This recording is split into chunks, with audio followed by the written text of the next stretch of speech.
Let's do this. Hi, my name is David Mayo. I'm with De Leon and Primer Architecture Workshop. And tonight I want to talk about designing for your context. Specifically, I want to look at designing for the historic context of the historic neighborhoods in the region of Kentucky that define its unique sense of place.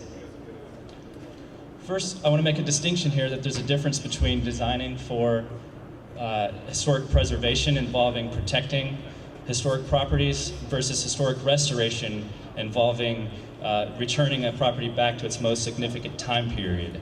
And then lastly, I want to talk about historic rehabilitation.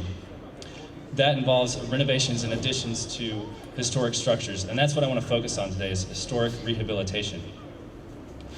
There's a common misconception here about designing in historic neighborhoods, that you should design in a way that matches the neighborhood and try and recreate it.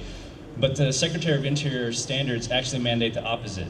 You're supposed to design in a way that creates, in a way that defines a record of the time in which you're building. The reason for that is that you don't want to create a false sense of history. And to that point, you should clearly differentiate what is new from what is original. So what ways can you design something that's new and modern in a historic context? You have to take off your designer's cone of shame. You need to look at the entire context when designing. You need to think about the historic scales, the mass, the proportions, the urban fabric, or the materials in the neighborhood. When you start to do that, the building will become to be familiar in its context, while at the same time being clearly new. This is a project we did with the Filson Historical Society in Old Louisville that's currently under construction. We began to look at the urban fabric from 1905, and you can clearly see an organization here of common setbacks and building scales that has been lost over time through development. We wanted to go back to that framework and try and bring back that network of organization. We also looked at the mansion archetype and studied a lot of the mansions in the neighborhood, documenting a lot of them, and we found a commonality between them. There tended to be a 1/3, 2/3 proportion to all of these facades. And so we wanted to also use that and reel that into our framework when we were setting up the designs for this building. We also began to look at the streetscape and began to pull regulating lines from the adjacent properties. And that framework set up the design for the elevation that really helped the building assimilate into the neighborhood while clearly still being a new element and not pretending to be a historic Italianate mansion. This made for a very deep building, so as you turn the corner, we introduced an all-glass enclosed lobby that helps to break down the volume of that building so that it relates to the scale of the neighborhood. The other thing we wanted to look at was the details of the brick and limestone details from the traditional craftsmen and how magnificent really they are. And we wanted to reinterpret that because they were using load-bearing construction and we were using brick veneers over steel frame construction. And so we were able to take the next step and really push the envelope, literally pushing the building envelope by cantilevering out off of the facade with precast concrete elements and brick veneers. These guidelines really ask you to be inventive, not to redo things. This is a project in Cherokee Triangle that takes another strategy of looking at common materials in the neighborhood. And we took that as a kit of parts, things like lap siding and residential scaled windows, and rearranged that in a way that was new but still common in scale. This is a similar project that we did in Lexington. It's the Living Arts and Science Center. It's in Kincaid Town, which consists of a lot of smaller scaled homes. So we used that same strategy of common materials and then took the volume of the program and broke it down into smaller volumes to match the rhythm and scale of the streetscape.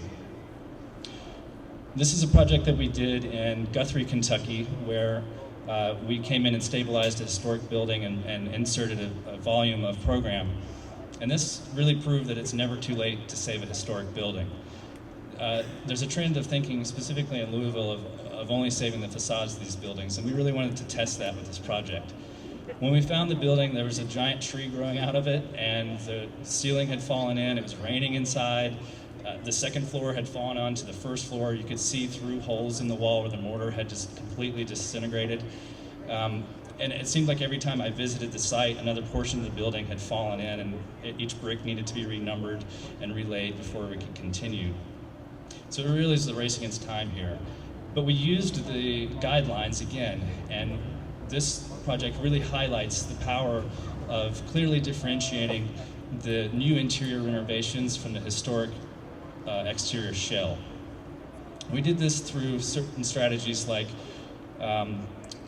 color coding new elements as we put them inside the building, and detailing that actually physically separates walls and ceilings from the historic walls.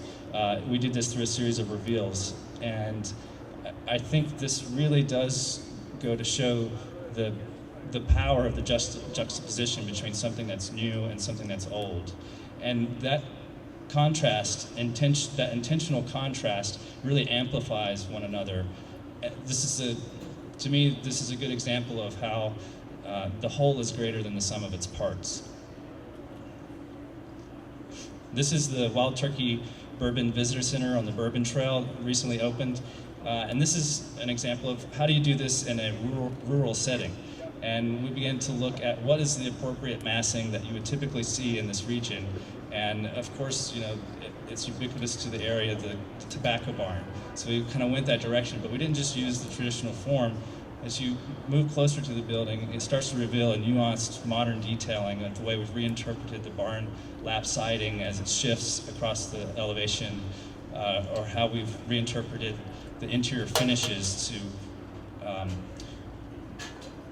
match a color that is similar to charred oak barrels.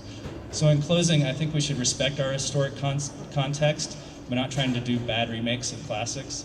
I think we should continue that story, and be unapologetic and authentic about our place in history, and while at the same time being sensitive to the ideas that came before us. Thank you. Yeah.